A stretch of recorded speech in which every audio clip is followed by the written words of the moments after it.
Hi, everybody. This is Dawn Mitchell, and welcome to Dawn of Sports. This week, I'm really excited. Jim and I get to feature Heather Rule.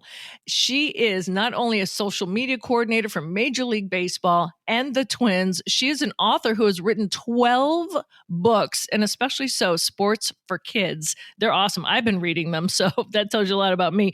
And also, she is a freelance sports journalist here in Minnesota. Everyone in the Twin Cities knows Heather Rule. And if you're an introvert, I'm an ambivert. If you're an introvert, you're going to love this, and it will actually give you strength to follow your dreams.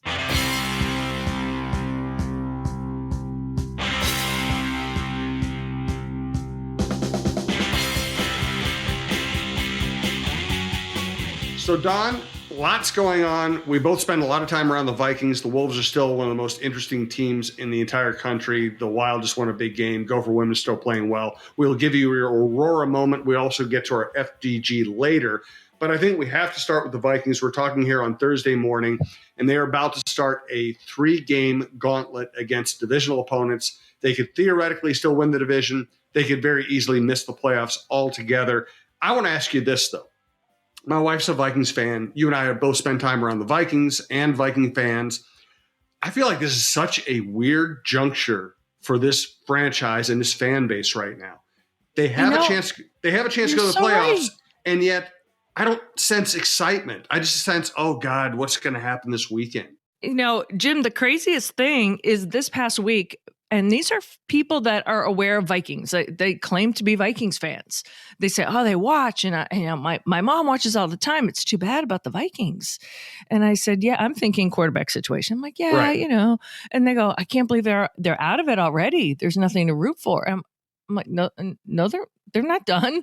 Like, no, they're done. They're terrible. Like, they lost in Vegas. I go, well, they won in Vegas. So mentally they think they lost. I go, no, they actually won that game. Well, then the last loss they had, they're out of it. I go, they're not.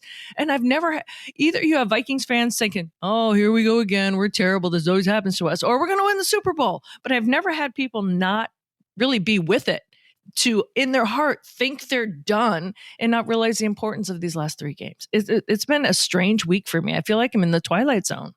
I know. And, partly because of our business, we are into every game every week, the angles every week, the scenarios every week. I really do feel like there are a lot of Viking fans who either gave up when they got off to a bad start or gave up when they, maybe lost to the Bears at home, or did almost mentally consider the Raiders game some kind of a loss, and they feel like this team is just buried. And we're in a weird position of saying, okay, all of your individual concerns might be accurate. The quarterback situation might be a mess. The 2 tush pushes in a row might be completely embarrassing. They might have injury problems. There might be all kinds of, but we got to go with the math here, especially in this league where we see 8 upsets every week. The Vikings could still win the freaking division. Well, for me, just even the sports fan side of me that enjoys the game and also the journalist, I said the last 3 games are going to be exciting. So It's either going to be I'm willing to be surprised and wow, or woo, brace yourself. It could go either way. And that's kind of what I think is the exciting part of it. And Vikings fans may not. They might have to get their Dramamine. They don't want to be nauseous around Christmas. Or it could be like the best weekend starting with Sunday ever. I go, I can't stress to you guys enough how big Sunday is. And my friend's mom, who every time I see her, she's a huge Vikings fan. And she's always talking to me about the Vikings. She's like, oh, okay, I'll watch then Sunday. I was like, what? Wow. You weren't going to watch? Like, it's a huge game. This is a strange fan base. Let's face it, because there's, as you said, there is built up scar tissue over many decades. Good way to put it. And yet, there's also the Viking fan who thinks that every year they're going to win the Super Bowl. And delusional, right. And reality is, this is a franchise that usually competes and usually contends. And yes, the ending will likely disappoint you, because we can't predict that this team's going to win the Super Bowl. But I think, God, it goes back to the old Mike Tice line, right? Enjoy the season. I mean, this is a fascinating season in which every game has been interesting and most of the games have been competitive. As someone who not only watches sports but writes about it, I like that. I like the fact that every game is meaningful. They also have power in being the underdog right now. This is a team that once Kirk Cousins went down, once Justin Jefferson, missed a stretch of time, had every excuse in the book to tank, right? And nobody would have blamed them. Well, they're without their two superstars. And this team didn't do that. They're like a BU study of the brain, right? Like how Kevin O'Connell has kind of got them ready for these. Yeah, sometimes there's a stinker, but you can have a really talented team and have a stinker game. So, and it doesn't matter what happened in Vegas, right? They pulled off the magic and pulled out a W. So I'm excited to see. I'm a little nervous, and I saw it when the schedule first came out, before we even knew that the Lions would back up what we thought they would do. I was a little nervous about 2 Lions matches in 3 games, but that also makes it exciting. It comes down to the wire, and this is what you want in December. I don't want to see bad calls. I don't want to see failed tush pushes. I don't want to see interceptions at the goal line. I don't want to see bad football, but it's exciting. Like you said, follow the numbers, like what this team can do. And I have to fight against it too. People saying, well, what's the point? They're just going to be one and done in the playoffs, right? I think my urge to Vikings fans, and I'm not Pollyanna about this, is to resist that urge. Right? Resist, because a groupthink I think is powerful. I do believe in all of that stuff. Resist that urge. Kind of have the Colts mentality when they came all the way back and beat them. Have it like, hey, anything can happen. Who knows? Well, that's how I'm going. Yeah, and that's where I am too. And I think we're in the minority, but that doesn't mean we're wrong. That's right. That's right, Jim. We could be the brilliant ones. Dawn of Sports stars Don Mitchell from Fox 9. I'm Jim Souhan from Start to Bean. Brandon Morton is our longtime producer. If you like what you hear at TalkNorth.com, any show, please subscribe at your favorite podcast app. It's free. It's the easiest way to listen. And we appreciate all the support. Check out all the other shows. We have the Viking Update Show, Jeff Diamond's Vikings and NFL Insider, Krasinski on the Wolves, Russo on the Wild, John Millay on Preps, Chin Music with Roy and Lavelle. Check it all out. Outdoor content, variety content, big names, great lineup. Check it out, TalkNorth.com. We do appreciate it. We're coming to you from Aquarius Home Services Studios. We want to thank our sponsors. Longtime sponsor, Rudy Luther Toyota, big supporter of women's sports, and All Energy Solar, allenergysolar.com. Before we get to the Wolves and officiating and the Wild and women's sports and our Aurora moment, just want to let you know that All Energy Solar panel installations are done right and made easy thanks to more than 14 years of experience in Minnesota and beyond. Visit allenergysolar.com/coach for your free solar evaluation, whether you want to go solar, home, business, or both. Thanks to our longtime sponsorship. Thanks also to Rudy Luther Toyota. Ready for a women-forward car dealership? Rudy Luther Toyota empowers their many women on staff in sales, management, and service. Whether you are looking for a new Toyota or pre-owned vehicle, Rudy Luther Toyota has something for everyone. Every vehicle comes with a Luther Advantage. 10 cents off fuel and car wash discounts at holiday stations, Luther Advantage warranty, and 5-day return policy on pre-owned vehicles. Located just 5 minutes west of downtown Minneapolis, off 394 and General Mills Boulevard. And they're also hiring. Want to join the team but don't know where to start? Visit rudyluthertoyota.com today. All right, so my FTG this week involves the Wolves, but we're going to go big picture Wolves here for a second. They lose a tough game in Philly. They win a tough game in Miami the week before that. We're talking on Thursday morning. They played the Lakers on Thursday night. It's a brutal stretch of schedule. They're hanging in there.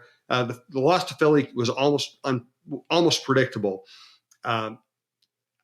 I do find it fascinating that this team has won such a variety of games. That Monday night game in Miami against Jimmy Butler, against a really well-coached team, you're down 15 early. They come back to win it. I know they're getting off slow starts, but this team, speaking of entertainment value, is incredibly entertaining. And to watch them come back from 15 down against Miami, against one of the best coaches in the league, against one of the toughest players, against one of the toughest teams to beat, I mean, this is one of the sports stories of the year, I think. Yeah, and I know that teams should not get off to slow starts. I understand that, but sometimes just the reality of their travel schedule, this time of year, it's kind of like that. They have families too. I always try to look at from like a team point of view, like who's traveling, what's going on. But also, Anthony Edwards is not up to 100%. So I don't know why in my mind I'm giving them a little bit of slack, but the fact that they can turn a 15-point deficit around and how Carl Anthony Towns is playing, and I'm honking my horn. I'm honking for Naz Reid. So you get those two guys recently and how they've been playing. I think they can beat any team in the league. Now, am I nervous when they have to face the Lakers? I know the Lakers aren't having as good a year as the Wolves are, but we all know that Anthony Davis and LeBron, they can kind of bite you, especially like on fast breaks and stuff. But I kind of agree with you, Jim, that this team is winning in such a variety. That's a great way of putting it. Variety of ways. So it's not like they just have a patent way of just kind of coming at teams. They seem to match up well. And I really like how Chris Finch also will kind of change things up to, they change the tempo a little bit and they kind of get back into games. And I've been enjoying that. Yes, my FTG does involve the Wolves and the NBA. I think Dawn might break the mold and use FTG, which are initials you can probably figure out, for a positive purpose here as the holidays approach. Let's go to our women's sports. I don't know what you have on your mind right now. I'm going to highlight Aoka Lee. She went to Byron High School in Byron, Minnesota. I wrote about her a few years ago when she kind of had a breakout game. Center for Kansas State. She's had some serious knee injuries that have dampened her career, or I guess delayed her career, but now she is a powerhouse senior center on a very good team. She has been second team All-American. She's been Big 12 Freshman of the Year, 3 times first time All Big 12. Now she's in her senior year. She is a dynamite player. I would keep an eye on her. I would also keep an eye on her in next year's WNBA draft because she could be a force. I just love watching her. I follow on Twitter sometimes when people are at the games and they'll put that on there because if I can't get to the games if I'm working, and she seems to always do it all with a smile too. Like what I love about these young female athletes is that they're loving it. They know when a game is going well, they know when they're playing well, and just the joy when they're doing it. So I enjoy watching her enjoy playing so well, if that makes real sense. It's been so great that finally, I love seeing young women get their accolades or their flowers that people say now, but it's been fun to watch her. Mine, and I know we've talked about this team before, but I have people stopping me at Walgreens, CVS, grocery stores, anything. By the way, they're not sponsored. I just said where I was. The Gopher women's basketball team. I have people stop me and say, how about, they can't say Plitzawhite. It's okay. I'll teach them. But they just go, the other Dawn. And I'm like, oh, don't let her know that she's the other Dawn. But they're being polite to me. Like, she's amazing. We can't believe it. They'll know. They're like, they're 10-1, or they're on this and this. They're on like a 7-game winning streak. And I'm just like, yeah, they are. So to finally, again, hear just random people out and about and not in the business talk about the Gopher women's basketball team again. And they loved Lindsay Whalen. They talked about Lindsay, but to talk specifics and no stats. I'm pleasantly surprised just at the grocery store when people just kind of come up to you and want to talk about it. So, and there's been a little stretch. I used to have walking around the lakes, people would stop me and want to talk about the Gopher women's hockey team too. And I'm like, gosh, I wish it would be, more. Then it was the volleyball team, but I'm like, I want it to be on an everyday basis that along with the men's sports, there's something good that someone stops me and talks about the women. So, and Maura Braun, man, she's still powering away. I think she's averaging close to 25, 26 points. I'm not looking at the stats. I just know every single game, she's always getting like 25, 26 points per game. So, and by far, she's not the only star on the team, but just coming off their most recent win. So I think they have a home game at the barn today. I mean, today is Thursday. I think they're playing Lindenwood. So, gosh, I'm hoping that they can just keep this rolling. I think they will, but that's been awesome for me to see so far. Yep. So they're 10-1. They should beat Lindenwood, be 11-1 with an 8-game winning streak going back into the Big Ten. They're 1-0 in the Big Ten. And it's interesting because the other teams that are 1-0 in the Big Ten include the number 4 Hawkeyes, number 13 Ohio State, number 16 Indiana. Maryland isn't ranked, but they're so well coached, they're going to be a factor.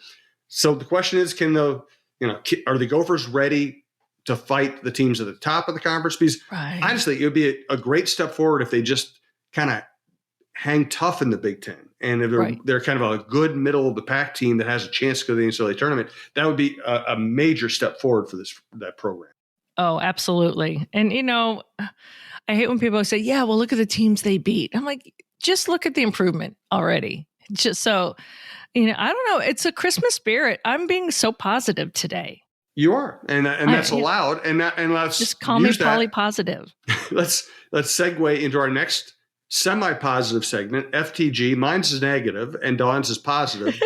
Go figure. My FTG is NBA officials. And I'm talking specifically. And listen, I usually don't get into officiating because it's the easy cop-out. It's the easy emotional response. Oh, the local team won. It's the officials' fault. This is broader than that.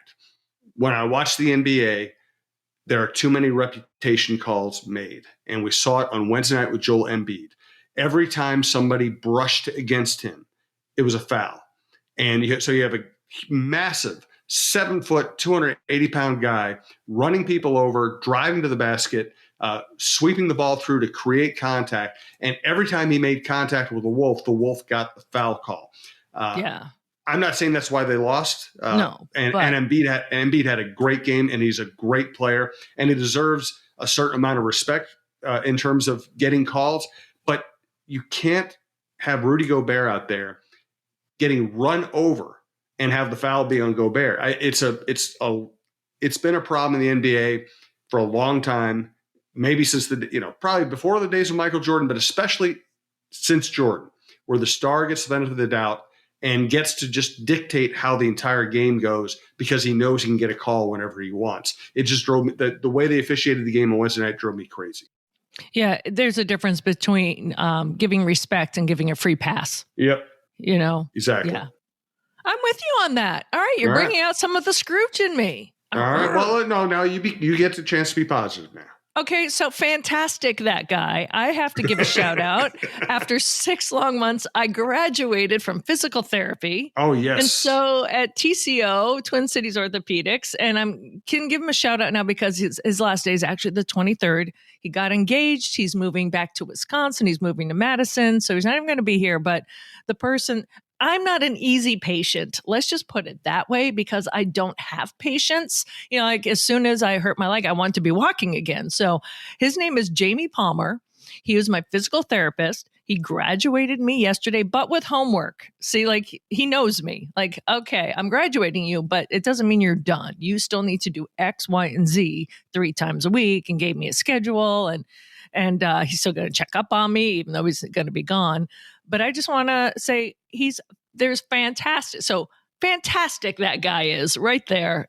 Jamie Palmer for getting me through. It was bad. I don't know if people knew I had a fractured tibial plateau and a torn meniscus right before Vikings training camp.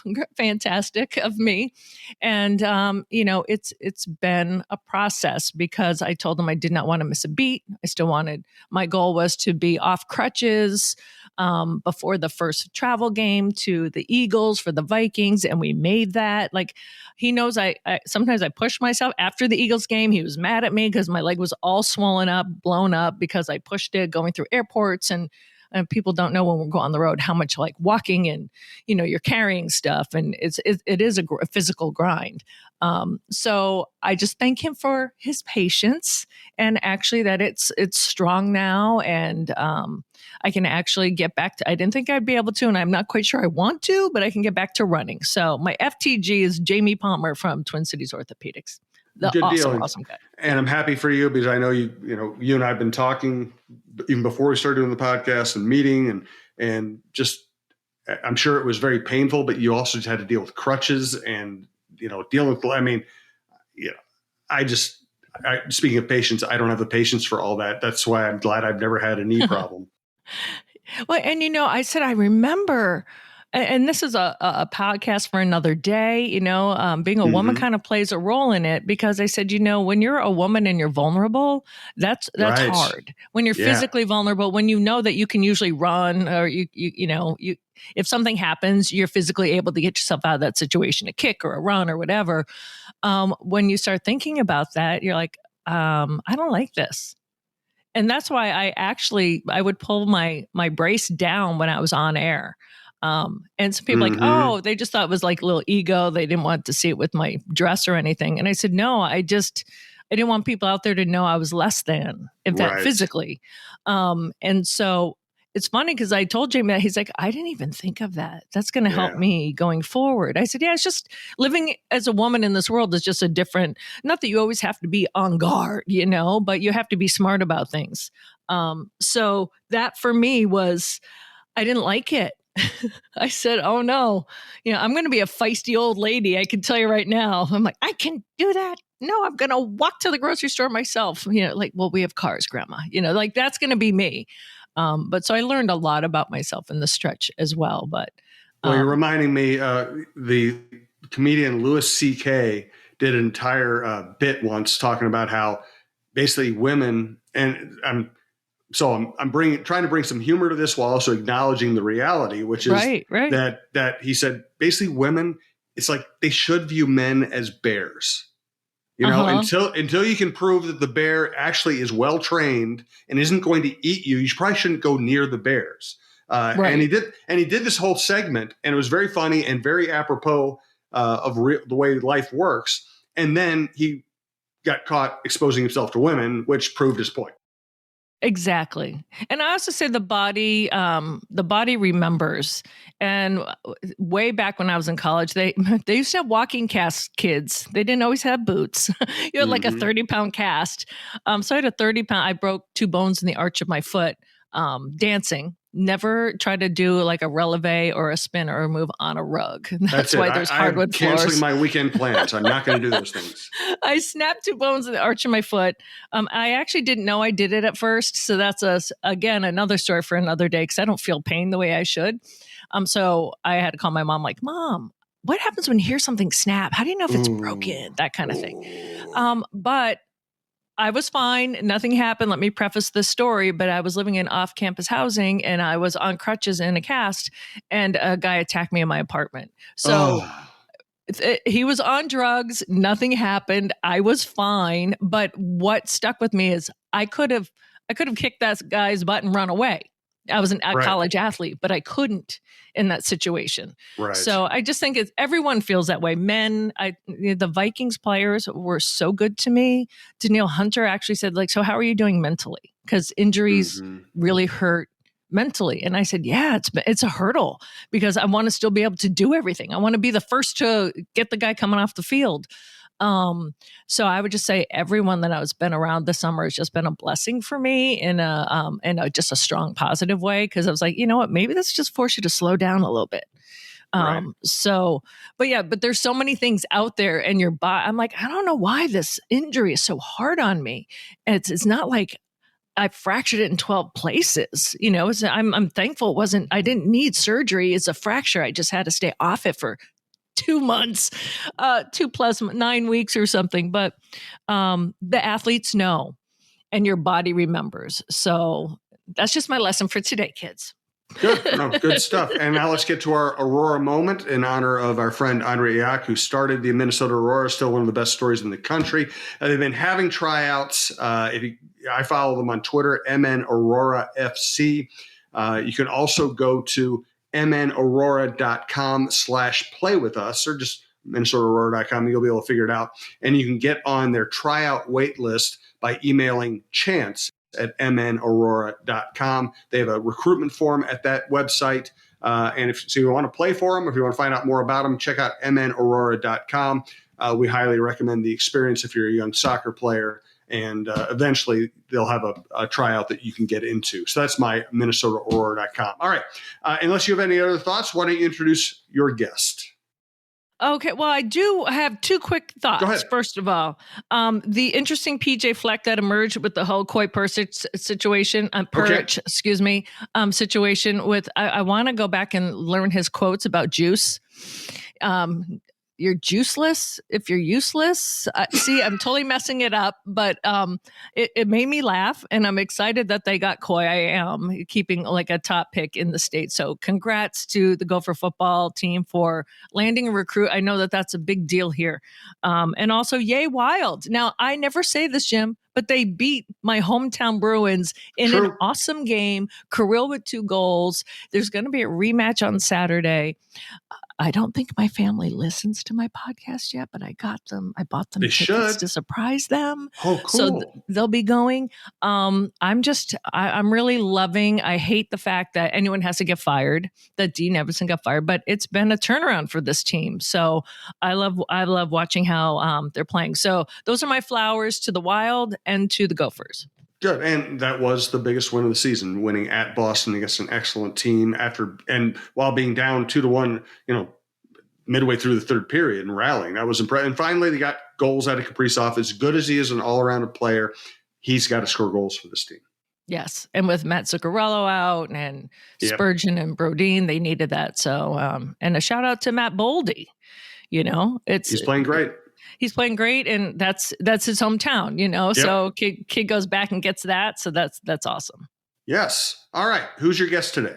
Okay, so my guest today, and I'm really excited. I've wanted her on for a while for many reasons, Heather Rule. And I'm going to start with her being an author because her mom loves that the most, and it's difficult to be a writer in this day and age. But Heather Rule not only is an author, she is a freelance sports journalist that can write on a multitude of platforms. And she's here in the Twin Cities and from here. And also, she's a social media coordinator for Major League Baseball and most specifically the Twins. And that is no small task when you have to basically be the personality of a team. And so to wear all those different hats and to be a self-proclaimed introvert, if you're introverted out there and you think you can't go into sports media or anything, Heather Rule will change your life. So I can't wait for you guys to hear from her. Yes, Heather's a friend and works like crazy. Being a freelance journalist gives you some freedoms. It also means you're always scrambling. So she's one of the hardest working people I know. So I'm glad Heather's on with us. Thanks to everyone who listens to Dawn of Sports, and stick around and listen to Heather. Well, my guest this week, I've really been looking forward to having Heather Rule on. Heather is not only an author of many books, also a freelance sports journalist and social media coordinator, all of Major League Baseball and most specifically with the Twins. I don't know when you find time to actually come here on a podcast. Excuse me. I've read a lot of your books, but I didn't realize, I was going through the list last week, how many you have written. Like the children books and stuff, I just have a soft spot in my heart for that when Sean Jensen does the middle school rules. So what made you, first of all, let's talk about being an author. That sounds so cool. Second of all, what made you decide to go that genre? Right. Well, first of all, my mom is going to love that you started with the books because yay! She loves talking about that. And it's something that I sometimes not forget to mention, but it's kind of a side thing because I look at it as it's under the whole umbrella of all of my freelance work that I do. So it's just kind of one other thing. Well, look, I wrote, so that's what I had to do. I had to write the whole list. I was like, what? Yeah. So, but she'll be glad we're talking about the books. So much of my freelance work has come from just meeting other people and networking with people. A lot of it came from meeting them at Target Field. And Patrick Donnelly, who's a freelance writer, author, he worked at the company Redline editorial. And the first books I did they had this Women in Sports series. So I did Women in Sports Media and Women in the Olympics. And we were just sitting at Target Field having the meal before the game. And he said, well, actually, we should have you do some of these books. Like, I mean, this would be really cool to have you. So I said, yeah. I mean, it wasn't something I really knew about or had thought about exactly. But I mean, they kind of, have these series and titles. You kind of, if they're looking for authors, you can kind of pick and choose which ones you want to do or have time for. I mean, it's a pretty quick timeline to research them and write them and get them done. So yeah, I did the first couple and now I've done 12 of them. Wow. That's what blew my amazing. mind. Yeah. I've read the women ones and then all of a sudden I was just online and I said, I wonder if there's any recent ones. I'm like, what? 12? Yeah. Oh my goodness. Yeah. So, and there's like a whole variety of stuff too. There's another one that I really like doing was goats of auto racing too. Yes. So I'm a big IndyCar fan. So getting to put that together and figure out, okay, which drivers do I want to talk about? And so that was when I had a big head start on like kind of the research for it, and I kind of knew what to do. But there were some like gymnastics, and I wrote a book about Candace Parker, who I don't know as much about. So there was a lot more involved to like, okay, let me really dig in and research this and figure it out. And then you get all your research, and then you have to figure out, okay, I have to write it and then edit it way down to make it fit for a children's book. And that's hard, isn't it? It is hard. Yeah. Because you don't want to, like, as I say, like dumb it down, or, Right. you don't want to kind of write it very basic like that, but it's, show, don't tell. And but it's still the word count that you have to work with, and the chapters and how you break it up. It's, there's not a lot of room there to talk about so many different things that you want to write about in the book. So it is a bit of a challenge. And a lot of times I joke I write longer anyway. I always have to end up self-editing myself. Girl, you and me both. I mean, when all of a sudden you have a 2-minute sports cast, right? Like, I could go 2 minutes on the Vikings. Yeah, okay, cut it down. I could go way long on this. Yeah. So that's, it was challenging, but they're fun. I mean, and I joke too, because of their deadlines, it's a good thing to have those in place, because I might not have finished one by now. Like, there's always some way to kind of, I could just put this off, but you really have to focus. And I think with each one, I got better and a little more efficient at managing my time and spreading it out, so I could make sure I'm not, crunch time finishing it all in one night or something. So do you have, like, say, like the Candace Parker book? Do you have to go meet her? Do you have to talk to her? Do you just do research? Do you have to get her approval? I mean, how does that work? Just research, basically. Internet research, book research too. It was funny. So last week, I was at my elementary school media center. My mom and I volunteer there. We, put the books back on the shelves. When do you have time for that? Once a week for about an hour. Wow. I'm over there. Yeah. And so the teacher had asked, said, well, do you want, pick out a couple of your books, because I have a few of them in the library there. And she was teaching a lesson, so some of the kids asked some questions. Oh, how sweet is that? That was a couple of them. It's like, well, where do you, do the research for this, or how do you? And one of the girls said, well, not everything on the internet is true. And I said, yes, that is correct. So, but a lot of it is finding like news articles or magazine articles, even to just cite as the sources. But yeah, books. The first books I did, I got a bunch from the library. But I think you realize too, you don't necessarily need a ton of sources, because then you're going to have all this information. It gets a little more overwhelming. So, but also being a journalist, that helps you suss out, right? Like, what is a good site or not? It's like, I find myself teaching a lot of my friends, like, well, look at that, and my friends are smart. I'm like, yeah, but look at the source it comes from, right? Like Games R Us. I mean, like, come on. And they're like, oh, I didn't even look at that. So we're a little more savvy when we're in this business as to, okay, what's legit, what's all that. I thought it was cool. God, this is kind of going back a little bit, but when I worked in Chicago, Candace was in high school. So we had her on our show.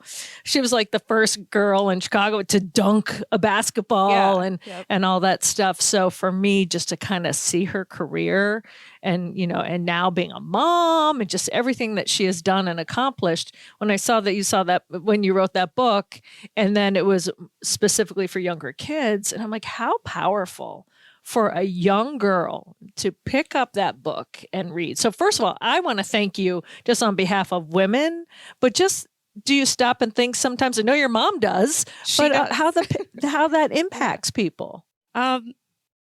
Sometimes it's cool. I think my favorites were those first two that I did, the women in sports series. Yes. Because I think there's always just the continuous conversations going on about women in sports, women working in sports, and just kind of how far things have come. And yeah, I mean, it is really cool to be a part of that and to be recognized for that. I try. I'm a little humble sometimes. So my mom could tell you that too. Yeah. But. Well, let's just jump backwards before I get into all your other freelance and the social media stuff that you do, which is amazing, by the way, because sometimes for me, it's just an afterthought. And I'm always amazed at people who craft it and do it so well, especially for a team. I mean, that's a huge responsibility. How did you, when you're young Heather, how did you decide, I really like that sports avenue? Sure. Well, it started with writing, obviously. And reading. I mean, one of the things my dad has said too is, well, you always had a book in your hand. And even now I have a book in my purse most of the time. Oh, really? What are you reading right now? Can you share? I'm reading fiction. Just is it Catherine Center, I think, is the author. Yeah. I've read a few of her books lately that I really like. So yeah, just it started with reading. Yeah. Writing. I always liked English class in school. And then in college actually was where kind of the sports St. Thomas, right? Yeah, St. Thomas. Yeah. Because I got on the newspaper there when there was still a physical print newspaper.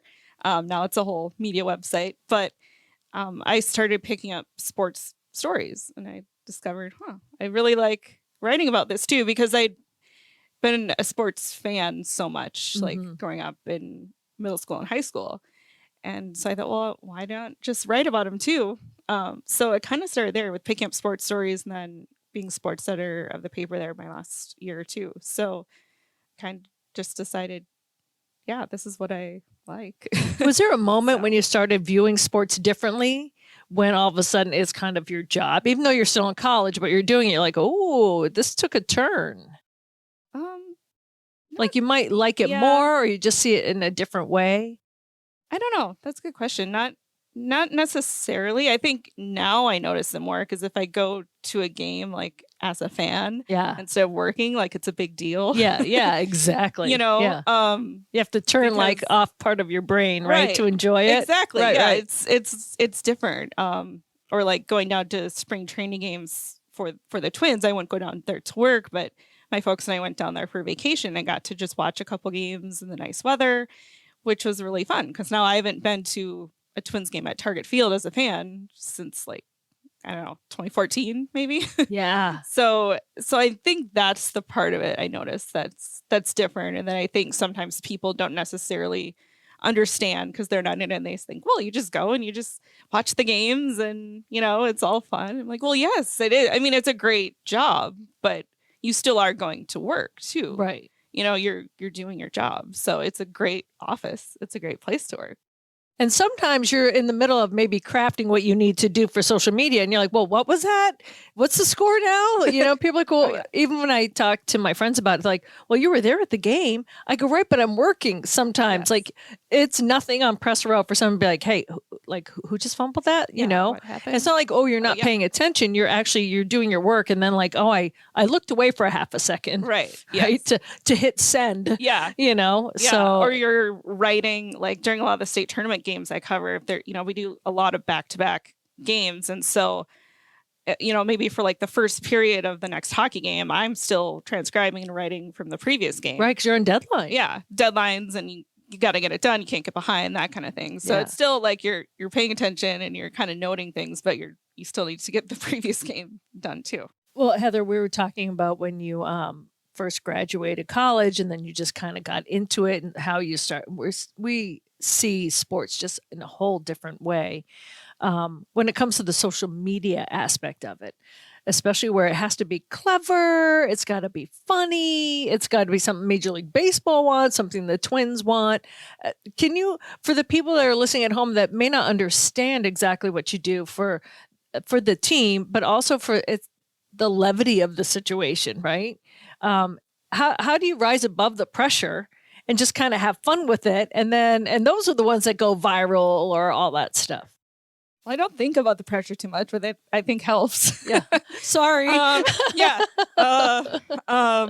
but one of the things I realized pretty quickly too was just how different it is, like coming into it as a journalist with that objectivity, and but then working for Major League Baseball. Well, it was Major League Baseball up until 2021, and then the Twins hired me on. So doing How the did same you get job. that to begin with, the Major League Baseball gig? That's huge. Yeah, that was a lot of networking with people. I was in Fergus Falls working as a news reporter at the paper, and came back to the cities and was just kind of trying to figure out the next thing, because I hadn't done sports my first couple of jobs out of college. Okay, it was news. Yeah, just because there wasn't, I couldn't find something in sports right away. So I came back here, and I was kind of trying to figure out, well, a lot of my friends from school have, they're doing PR, or they're working for communications or whatever. So I did a lot of networking with people and just was trying to learn about their jobs and what they do and what they like. And one of the people I met with was Chris Isles from the Twins.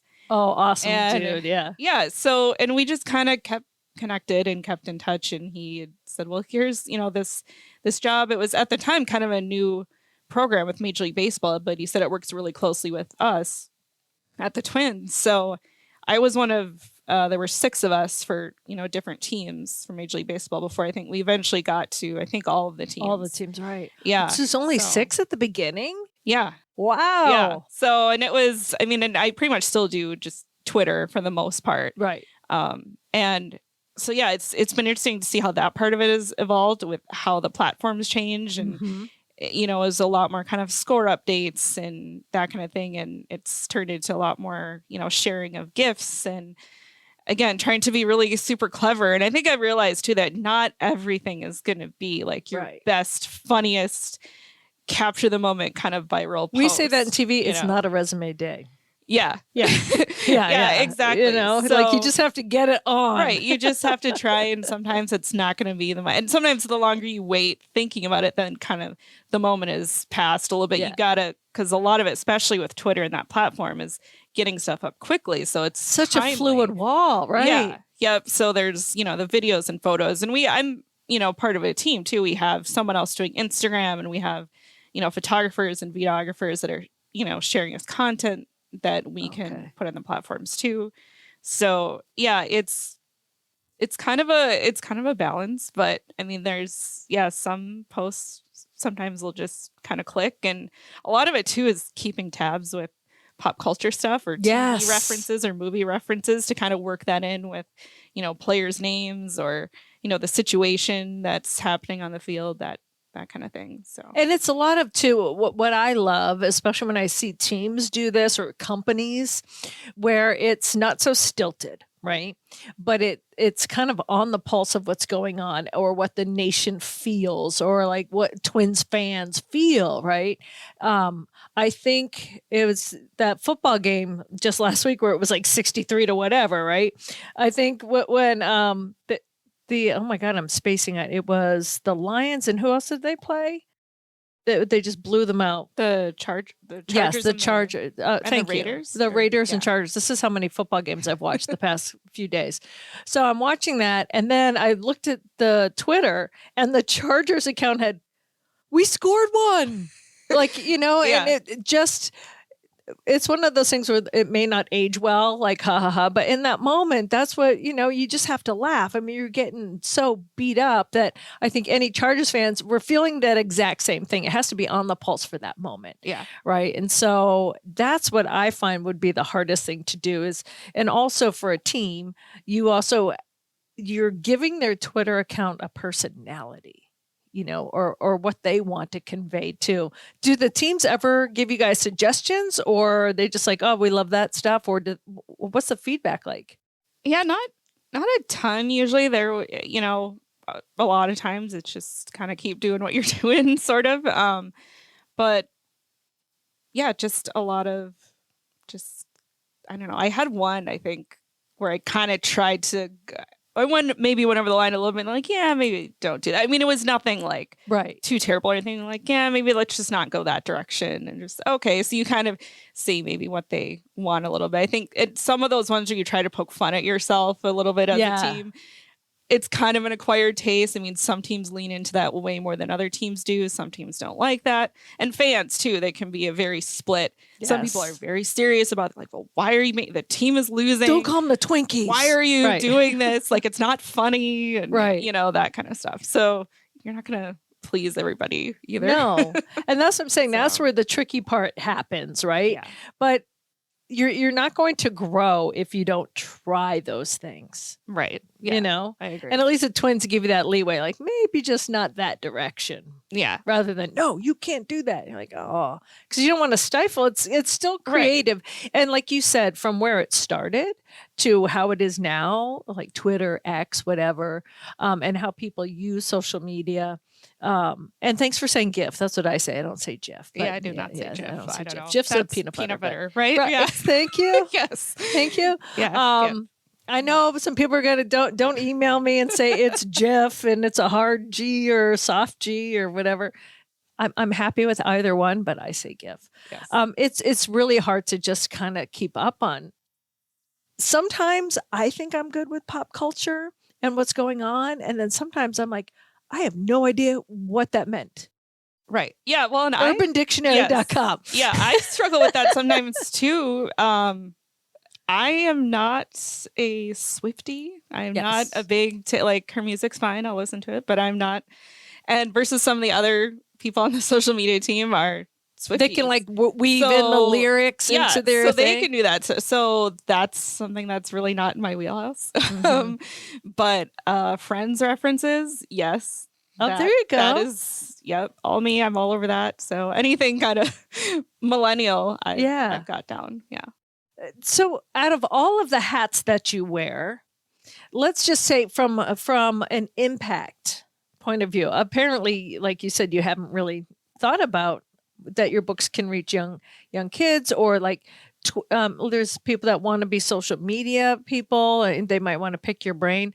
And even I didn't even know you did news before. Out of all of those hats that you wear, what do you think was the hardest at the beginning and that you think you've grown the most? And sometimes it's like from, doing news, like there's a couple of years I was anchoring a show Newswise on Fox 9. We did a thing called The Five for a little bit. And I think even though the concept didn't last very long, I grew so much just kind of being in that situation. And TV is TV, but when you can start leaning in a different way, it kind of changes how you see things. Is there anything like that for you? I think even with my first news jobs, really, I think just learning how to cover local news in a smaller town. I was in Austin, Minnesota. I was in Fergus Falls.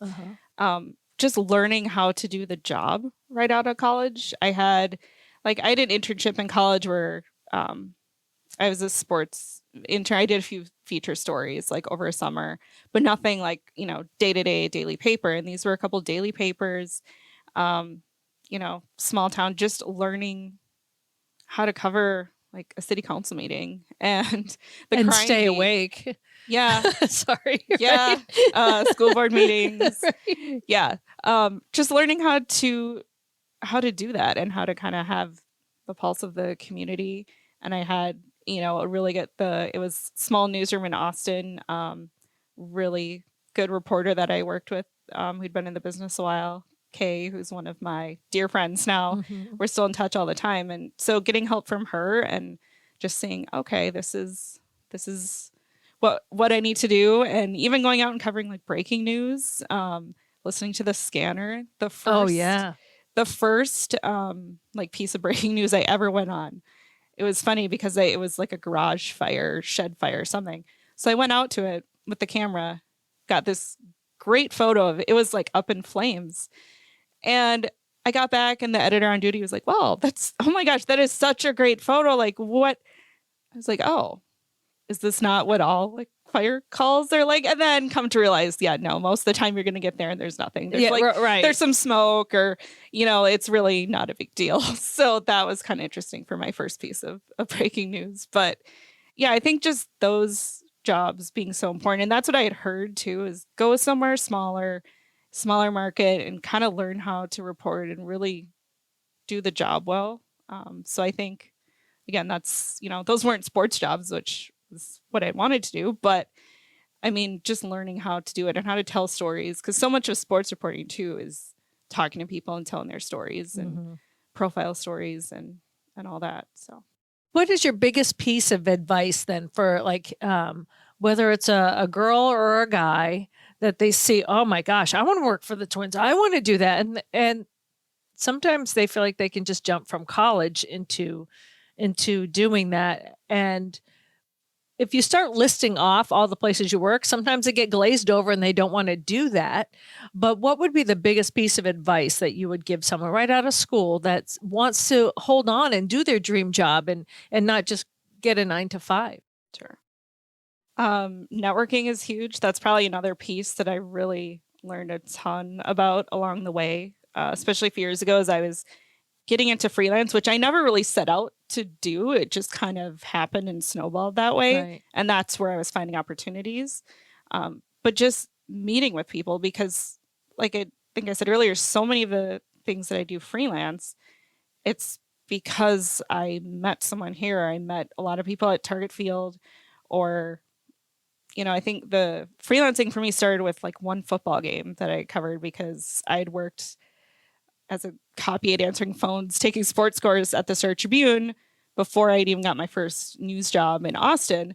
And so I had kept in touch with people there, and David LeVake said, yeah, we're looking for someone to cover football games. So that was really how that got started. And then, the books, pretty much anything I have listed of like any of my bylines where I've written freelance, it's because I'm connecting with people, meeting with people, following them on social media. You know, I know sometimes people don't think that's a big deal necessarily. Like, I don't do social media, or maybe not so much of this business. I think people have a good pulse on it, but, connecting with people, setting up, coffee meetings or Zoom meetings. I know the pandemic kind of changed how we meet with people. Right. But just staying connected. And it's not necessarily about, hey, I need a job. Right. Like, what do you have, or something like that. It's because I didn't, go around asking people for jobs. It was, tell me about you.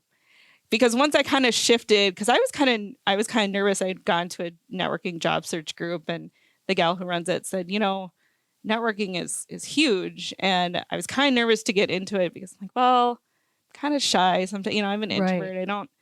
What am I going to ask these people? And then I realized, light bulb, I can treat it like an interview. Yeah, I can ask some questions Which about I them, do. right? Yeah, so I turn around like, well, let me find out about these people and what they like about their jobs and what was their career path like, and see if there's anything you can learn there and keep in touch. And also, like for me, I started a sports blog out of college because I wasn't able to write about sports for any job. So I just put it up on my own site. I put a website together, which is kind of an online portfolio. So doing things like that to keep your skills sharp, or to kind of put yourself out there, I think is really important too. Like, podcasting is huge. That's something I haven't jumped into, like starting my own, but I know a lot of people have done that. Or, the video side of social media is huge too, with TikTok and YouTube and everything. So try to do something that, even if you're not working in your field, you're keeping your skills up and doing something to keep your name out there. Who's the coolest person that you've met doing your freelance stuff? Oh, that's a good question. I do a lot of phone interviews too. Like, I talk to a lot of people. So yeah, like for USA Hockey, I talked to a lot of big names in hockey. But one of the coolest stories that I really enjoyed doing was about Winnie Brote. Yeah, I love her. She is one of the nicest people I've ever met too. Unbelievable. And so, because I did a story right before the pandemic, actually, where I said, if I'm going to do this story about her, I should really do it. So it ended up being a really long piece, talked to a lot of people. And there's her, and I don't know, off the top of my head, I'm not really sure, I guess, but that's one of my favorite stories I've ever done, because it was a chance to really talk about her and how much she and her family have done for girls hockey, women's hockey, and in Minnesota and nationwide too. I think there's so many girls that have opportunities because a lot of the things that they've done.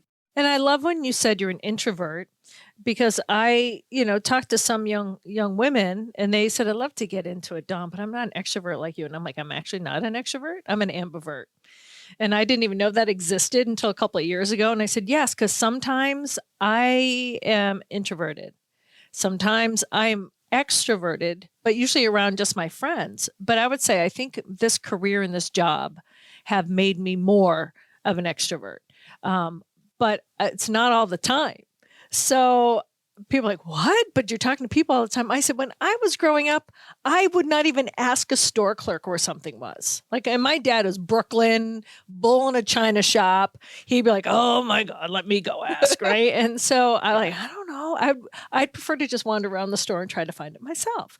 And I still remember being that way. Like, even in high school, I could not call to order pizza.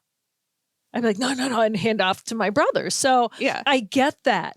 Some people are like, oh, you da da da. I go, no, I start out behind the scenes. And I knew the sports, and my first boss was like, well, you're writing it and you're picking highlights and you're writing scripts and you're handing it off for someone else to say. Why don't you just say it yourself? And I was like, oh, what? So it didn't come naturally, but it's almost like when actors and actresses say that they're kind of shy, but then they can step into a role. It's similar to that, but I also think the experiences of I can ask people questions. Why I got into this business is I like telling other people's stories. Right. So if I exactly. concentrate on them, it's totally different. So like if I'm doing an on-camera interview, I'm talking. I don't even think that I'm on camera, until, your parents used to come like, your hair is sticking up, that kind of thing. Like, all right, I have to Yeah. be aware of that, but it is about the other person. So I think that gives a lot of help for people and maybe young kids out of college, they're like, well, I want to go into this, but I am not extroverted. I am not going to be putting up TikToks of me in my outfit and talking to this celebrity. It doesn't have to be that way. That's Right. so freeing. I'm glad that you Yeah. brought that up. Yeah, it doesn't. I mean, you don't have to like change who you are. I mean, it's, I would say that's maybe more why I gravitated toward the writing side necessarily. Like I never had the inkling that I want to go on TV or I want to, be Don Mitchell or Marnie Gellner or whoever else. Like I wanted to be more on the writing side. So I think I made that choice. But yeah, I don't think it's something that you have to be afraid of, I guess. There are still certain times where you beat yourself up like, oh, why did I ask that question when I was interviewing? Like that was as I'm listening and transcribing back, I'm like, oh, I could have just said it this way. Audra Martin said that too in one of our interviews. Yeah. Like, I probably shouldn't have said it that way. Yeah. We all do that. Right. We all do that. Yeah. So there's, and I think if you were to ask the other person that you're interviewing, they'd probably be like, what are you talking about? It was like, I didn't notice anything. Exactly. Like, it was fine. So exactly. Yeah. So what are your, do you have anything that's coming up big, or what are and sometimes people don't like to say their goals and their dreams, but if you could, have that vision board target of something that you want to do, what would it be if you want to share it with us? Yeah, I don't know if I really, really have just the big, huge goal vision. You're going to write board some more dreams. books? I think so. Yeah. Yeah. I mean, I would, we'll see, for one, but love to read them. yeah. Okay. Especially I love the line, it's just me. I love celebrating other women in sports. And so those first few books, and I know that was a minute ago, but they were so good. And I really appreciate that because and it's not just for women. There's a lot of men going, I didn't know that. Oh, wow. She's been doing that and she worked X, Y, and Z to get there. I think people really need to kind of see that.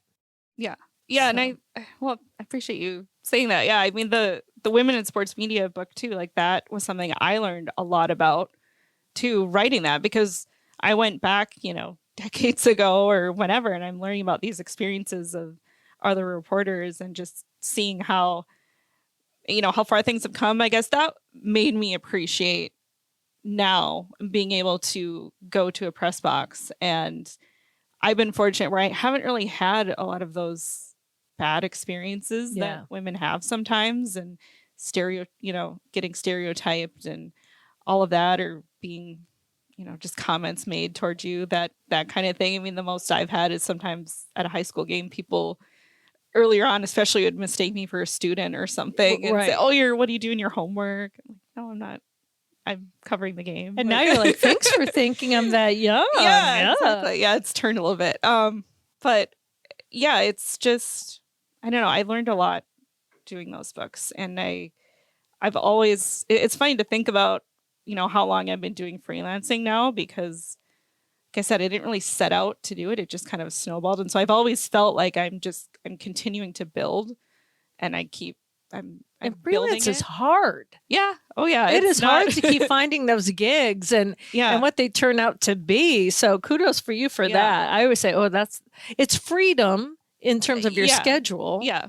But not really much with anything else. It's a hard life. No. Yeah. It's tough. And I mean, very grateful and thankful to have my parents in my corner and have supported me through everything that I've done. So I mean, without that, I don't know that I would have been able to take this track necessarily. Mhm. So very, very grateful for that. But yeah, it's tough. It's not it's not always easy. There's definitely the cycles of frustration sometimes. Like, oh, what am I doing? You know, you have those doubts. It's like, well, maybe I should just, you know, I don't know what it is, go do something else. But then you're like, well, but this is what I like and this is what I love to do. So what else would I go do? Kind of. Well, that's what one thing that I admire about you, because I was very similar. And I wanted to follow my passion, and I didn't want to sell out.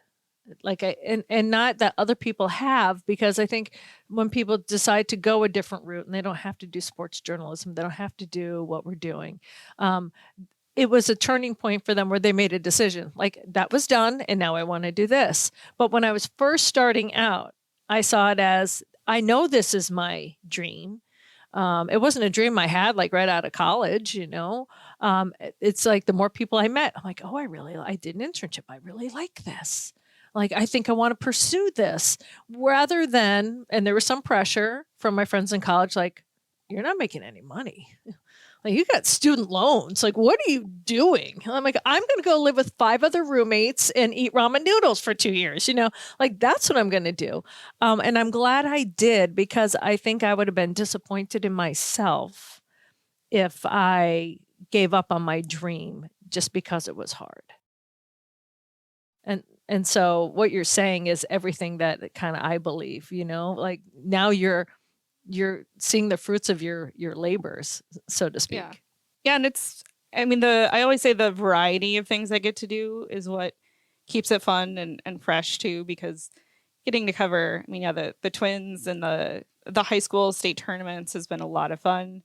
Especially, I mean, hockey's right up there. It's one of my favorites, you know, covering the Wild a little bit too. And just, so the variety is fun. And then just the stories that I get to tell. I mean, one of my favorite things is, you know, if you're doing an interview with someone or whatever, and they'll say something and it's like that light bulb goes on, like, yes, that is, okay, that's going to be my lead, or that's the money quote right there. That's what I'm going to focus on. Like there's something like that comes up that's surprising, or you don't even know is coming from, you know, talking to someone after a game, or, you know, then finding out some other piece of information like, oh, wait a minute, that was something I didn't even know. Like that is really cool. I'm going to write about that. I mean, that's one of the coolest things. And if you're, you know, driving home for a game, if I'm going home to write or whatever, you kind of are writing the story in your head a little bit. Yes. And that's so much better than like, oh, I don't know what I'm going to write about. Like there's not much, and not, you know, not every game is going to be great, or not every story is going to be, you know, worthy of like, oh, this is the best thing ever. Sometimes it's just, well, this is a little more average. I'm just telling the story. It's nothing. Not a resume day. Not a resume day. Yes. But it is so fun when you have those moments and you're talking to people that it's like, oh yes, that's really cool. Yeah. I want to share that and share people's stories.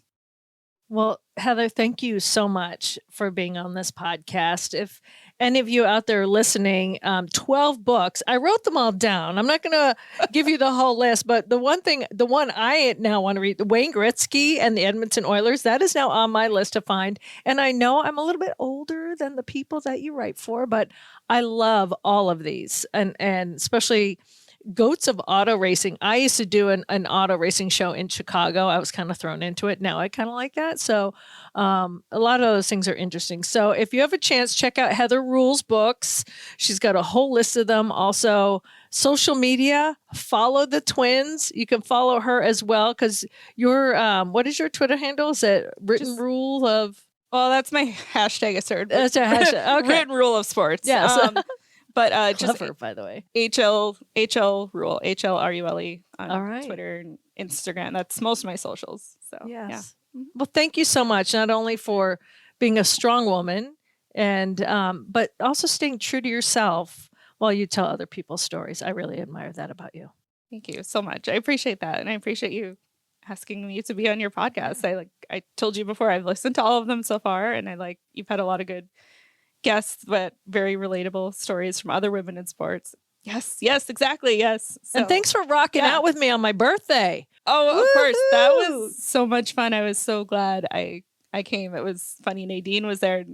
She walked in and she said, I haven't seen you like in society because I only see her like if I go to cover a Gopher game. I'm like, yeah, that's because I'm working all the time. So I don't go out and do things a lot. So, but that was so much fun. And yes. Jim's band just rocked it. It was so good. That was such a great night. Yes. Well, thanks so much for joining us. We'll have you on again. Thank you. Appreciate it.